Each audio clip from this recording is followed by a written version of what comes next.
Electrostatic potential and capacitance में हमारा next question capacitor का ये है बच्चों आपके सामने।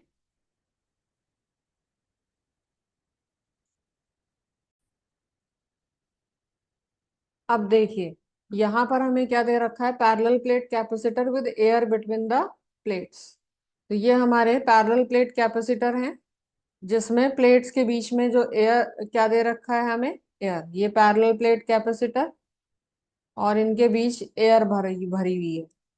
ठीक है, यहाँ पर जो कैपेसिटेंस हमें दे रखा है वो कितना दे रखा है, 8 पिको फैरेड।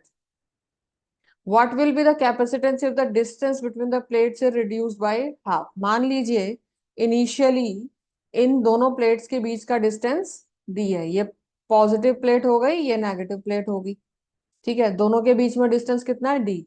अब ये बोल रहा है कि what will be the capacitance if the distance between the plates is reduced by half. अगर इन दोनों प्लेट्स के बीच का डिस्टेंस, ये positive plate and this is negative plate, अगर इन दोनों प्लेट्स के बीच का डिस्टेंस हाफ कर दिया जाए तो, और एक डाइइलेक्ट्रिक इसमें फिल कर दिया जाए जिसकी वैल्यू 6 है, तो कैपेसिटेंस में क्या फर्क पड़ेगा, नया कैपेसिटेंस कितना होगा। तो देखिए हमारे पास इनिशियल कैपेसिटर कितना था, epsilon naught A upon D, जिसकी वैल्यू हमें गिवन है 8 पिको फैरेड।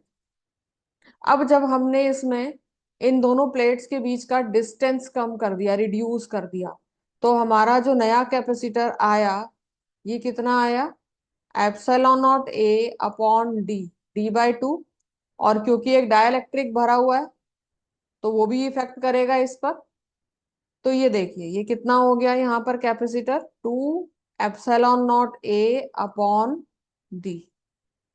अब हमें पता है कि डाई इलेक्ट्रिक जब हम फिल कर देते हैं बच्चों तो क्या इफेक्ट पड़ता है, कैन ये जो नया कैपेसिटेंस होता है ये ओरिजिनल कैपेसिटेंस का के टाइम्स इंक्रीज हो जाता है।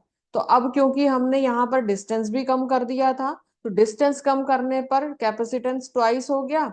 अब यहाँ पर हमें ये पता है, ये देखिए ये जो वैल्यू थी ये हमारी क्या थी, 8 पिको फैरेड। तो अब इसको यहाँ सॉल्व कर लेते हैं, 2 × 8 × के की वैल्यू हमें कितनी गिवन है, 6। तो ये कितना आ गया, 96 पिको फैरेड। तो कैपेसिटेंस की वैल्यू 6 टाइम इंक्रीज हो गई, 96 पिको फैरेड। तो ये हमारा आंसर है। 6 टाइम भी इंक्रीज नहीं हुई बच्चों, ये 12 टाइम्स इंक्रीज हुई है। ठीक है, 8 तो हमारे ओरिजिनल कैपेसिटर जो हमारा था प्रेजेंट, जिसके बीच में डिस्टेंस दी था और जब उसमें एयर भरी हुई थी। तो जब हमने एक डाइइलेक्ट्रिक जिसकी कांस्टेंट वैल्यू 6 थी और प्लेट्स के बीच का डिस्टेंस हमने कम कर दिया तो हमारा कैपेसिटेंस 96 पिको फैरेड हो। तो ये हमारा थर्ड क्वेश्चन भी अभी कंप्लीट हुआ।